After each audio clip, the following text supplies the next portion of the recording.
ಜೊತೆ ಮಾತಾಡ್ಲಿಕ್ಕೆ ವಿಪಕ್ಷ ನಾಯಕ ಆರ್ ಅಶೋಕ್ ಅವರು ಇದ್ದಾರೆ. ಸರ್, ಇವತ್ತಿನ ಘಟನೆಗೆ ಪ್ರತಿಭಟನೆಗೆ ಸಂಬಂಧಪಟ್ಟಂತೆ ಸರ್ಕಾರದ ವಿರುದ್ಧ ಯಾವ ರೀತಿ ಹೋರಾಟ ಇರುತ್ತೆ ಸರ್? ಇದು ಇಡೀ ದೇಶ ತಲೆ ತಗ್ಸುವಂತ ಒಂದು ಸಮಾಚಾರ. ಅದರಲ್ಲೂ ಕನ್ನಡ ನಾಡಿನ ಜನ ಯಾರು ಭಾರತವನ್ನ ಪ್ರೀತಿಸ್ತಾರೆ ಅವರೆಲ್ಲರೂ ತಲೆ ತಗ್ಸೋದು.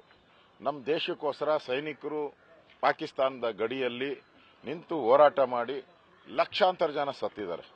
ಕಾರ್ಗಿಲ್ ಯುದ್ಧದಲ್ಲಿ ಸತ್ತಿದ್ದಾರೆ. ಇಂತಹ ಸಂದರ್ಭದಲ್ಲಿ ನಾವು ಆ ಸೈನಿಕರಿಗೆ ಏನು ಉತ್ತರ ಹೇಳೋದು? ನಾವು ಇವತ್ತು ನಮ್ಮ ದೇಶನ ಕಾಯ್ತಾ ಇರುವಂತ ಸೈನಿಕರಿಗೆ ಉತ್ತರ ಹೇಳೋದು ಅಲ್ಲಿ ಪಾಕಿಸ್ತಾನ ಜಿಂದಾಬಾದ್ ಅಂದ್ರೆ ಯಾವ ರೀತಿ ಅವ್ರಿಗೆ ನಮ್ಮ ಸೈನಿಕರು ಪ್ರಾಣದ ಹಂಗನ್ನ ತೊರೆದು ದೇಶವನ್ನ ರಕ್ಷಣೆ ಮಾಡ್ತಾರೆ.